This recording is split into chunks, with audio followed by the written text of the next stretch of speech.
भारतीय वायुसेना में कुछ समय के बाद कई लड़ाकू विमान पुराने होकर रिटायर होने वाले हैं। ऐसे में चीन पाकिस्तान के दोहरे खतरे को ध्यान में रखते हुए भारतीय वायुसेना कोई भी कमी नहीं छोड़ना चाहती है। चंद्रयान 3 द्वारा अंतरिक्ष में झंडा बुलंद करने के बाद अब भारत की सैन्य शक्ति को भी मजबूत करने की तैयारी है और इसलिए भारतीय वायुसेना ने जल्द ही 100 से अधिक स्वदेशी LCA तेजस विमान खरीदने वाली है।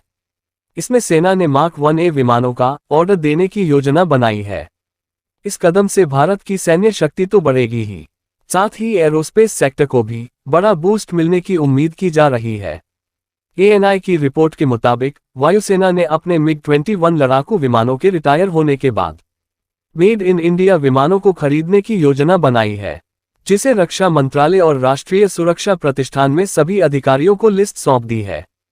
Air chief marshal VR Chaudhary ने हिंदुस्तान एरोनॉटिक्स लिमिटेड सहित सभी संबंधित संस्थाओं के साथ बैठक की थी।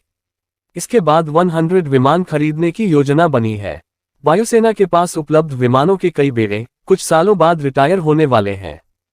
MiG-21 को तो वायुसेना ने 2025 तक पूरी तरह से हटाने का ऐलान किया है और इस तरह भारत के पास लड़ाकू विमानों की संख्या काफी कम हो जाएगी। ऐसे में चीन पाकिस्तान के दोहरे खतरे को देखते हुए वायुसेना जल्द से जल्द अपनी तैयारियों को पूरा करना चाहती है और इसी कारण से इन 100 विमानों का ऑर्डर दिया जा रहा है।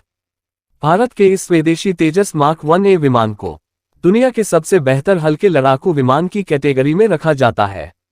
ये तेजस का ही अपग्रेडेड वर्जन है। तेजस में उन्नत किस्म का राडार लगाया गया है। इसके साथ ही इसमें हेलमेट माउंटेड डिस्प्ले और सेल्फ प्रोटेक्शन सूट भी दिया गया है। इस लड़ाकू विमान में कुल 9 हार्ड पॉइंट्स दिए गए हैं और यह आधुनिक किस्म के हवा से हवा में मार करने वाली BVR मिसाइलों को भी फायर कर सकता है। इसकी अधिकतम स्पीड मैक 2 तक जा सकती है। वायुसेना ने इससे पहले भी हिंदुस्तान एरोनॉटिक्स लिमिटेड को 83 तेजस मार्क 1A लड़ाकू विमानों का ऑर्डर दिया है।